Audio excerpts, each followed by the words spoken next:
Well, good afternoon, everybody. Good afternoon. Now, let's see. I went out to Paideia probably back in October or something, but I'm not sure if any of you, because I think I just did younger grades, but I did some storytelling. Don't know anything about a topic is the best place to start, and so a lot of these books can be really useful, even if you're not a little big kid.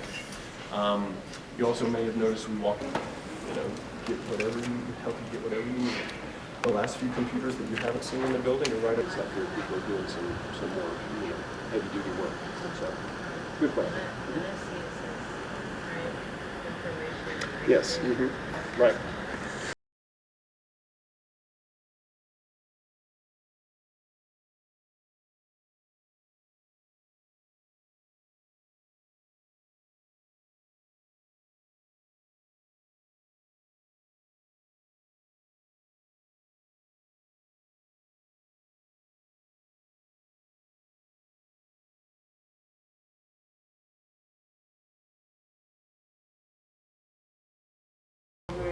Even if you don't have a camping experience, I think that is cool because now people can have a camping. Rain, hiking, and scenic drive, slide down a natural water slide. Coconino National Forest. The Coconino National Forest is a national forest in the country with landscapes like Salmon Spring. You used to find where you need to go, if you were stuck in a forest and the only thing you had was a map, then you can memorize the place. Right, that's right. Just stack them. Yeah. Easier way. Stack them. Hey, chill. There. Big work here, look, big. Right, that's right. Just stack them. When they pull those shut, it closes the hood down on a bird. It's not tied around his neck. But what it does is as soon as a bird of prey like these falcons, as soon as this hood is over their eyes and they can no longer see and they're not getting that stimulation anymore,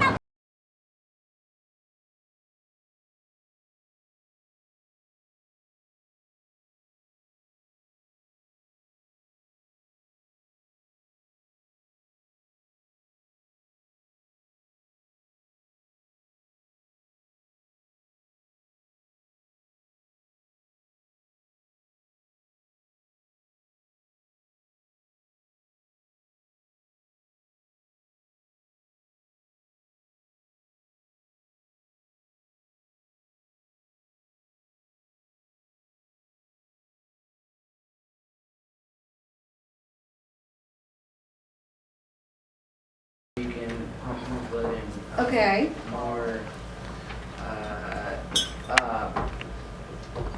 energy.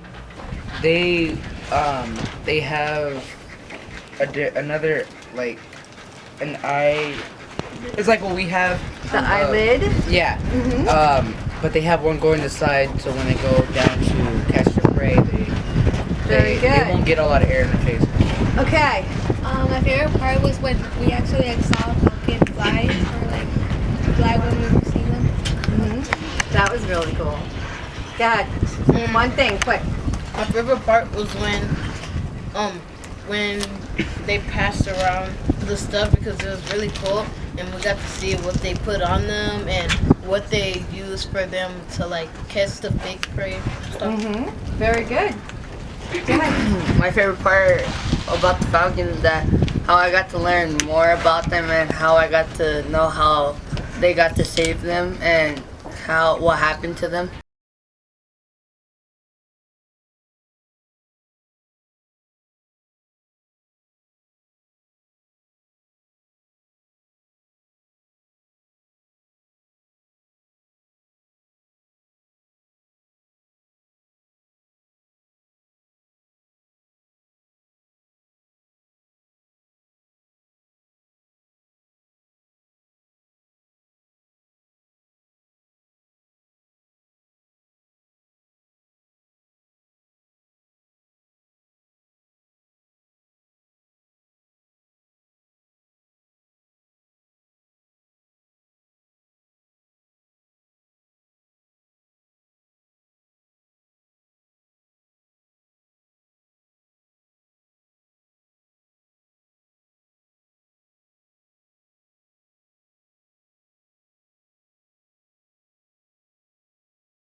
I get the magic trick. Oh, whoa. Like I said, it's not really magic, it's just science. But water actually is pretty sticky. And that is actually the thing that makes it work so well in plants and animals, and is why we worry about dirty things like lead getting into water, is because water has properties that scientists refer to as cohesive and adhesive. New chemical energy in the form of glucose, good for the plant, but also the basis of the food chain. All other animals then can survive off of that energy, that glucose, when they eat the plant, or in the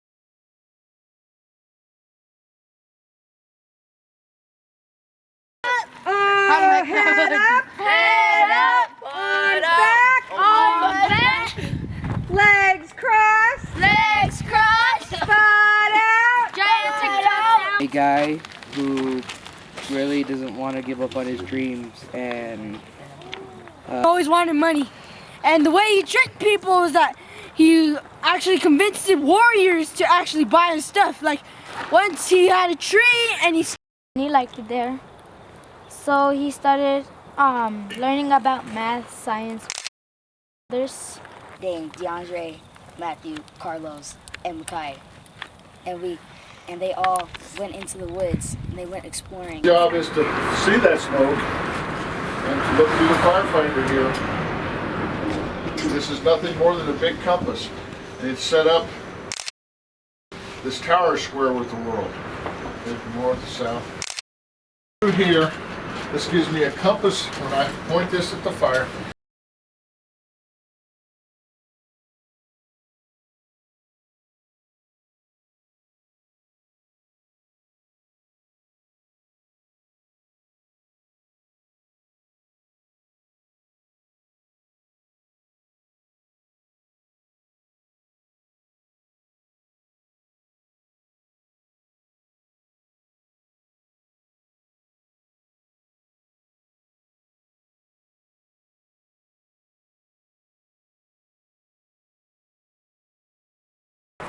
Some studies that I've heard have determined that the bracken fern fiddlehead state right now could cause cancer. But between a life and death situation, I would choose to eat this if I had to and deal with the cancer potential later. Do we agree on that? 3 components. Water's 1. no, Sunlight's 2. and carbon dioxide. Air. Water.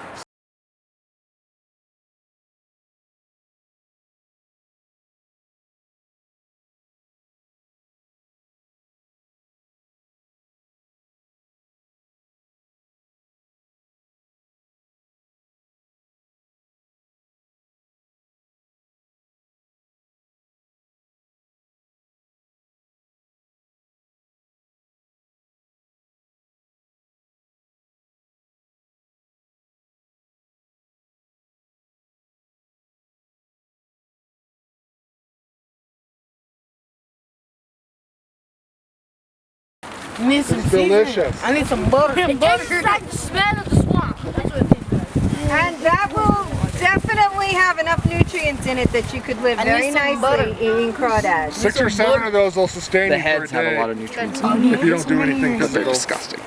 Keep it. Yeah, See, this is what I do with the thing. What I do is I take this off, and then what you need to do. Let me see. a crack.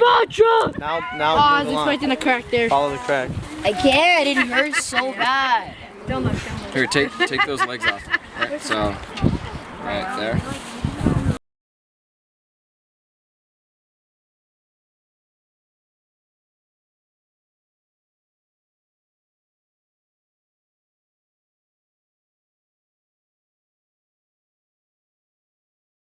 there was a family who went camping. It was 8 o'clock in the night.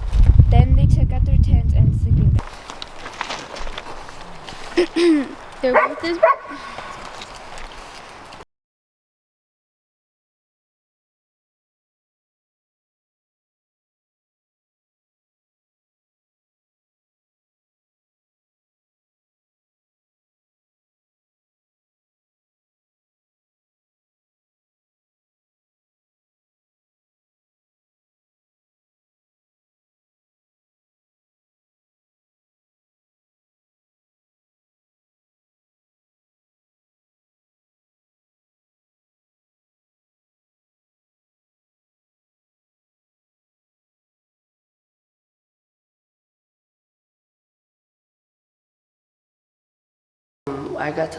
We got to learn a bunch of things during camp, and we got our own journals to decorate, tell stories during the night, and learn new things. What was your favorite part about the activities we did back at Pedia Academy? The favorite activities that we did was watching a video about how stories were made back in the days, how fire was. My favorite thing that we did was when we first went on our hiking trip and we saw the cabin range, haunted cabin range, they would say. And then my second one was how I learned how to play archery, and how our principal that came with us taught us how to make a fire without lighters and stuff. I think this weekend was different from how I spent it at home, is because you get to be outside, you get to learn more things about camping, you get to learn what kind of foods to eat outside if you're out alone in the wilderness. DeAndre, what were your expectations of this whole program with Miss Coco? What do you think was going to happen? What I thought was gonna happen was that we were gonna go fishing, which we did, and go hiking, which we did as well. So kind of everything was what I was expecting. What did you think about when you were sent off on the hike part to go back by yourself? How did that make you feel? What did you think about that? It made me feel confident because it made me feel like now that I know this trail, I can be able to walk in the woods by myself and try to explore the woods. And so when I did, I started helping other people who got lost. And then the funny part was when I walked down and Matthew and Aaron saw me mess up, and it was funny, so yeah.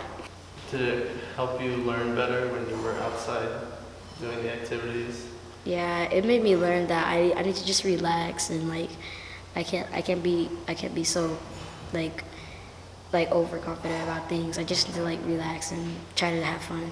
Was it nice to learn in a different way than just tests and activities in the classroom by going outside?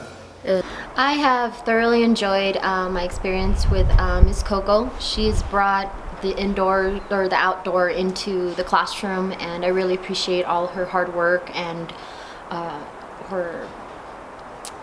the potential that she's showed in just everything she's done, and just her genuine kindness and everything that she's provided for these kids.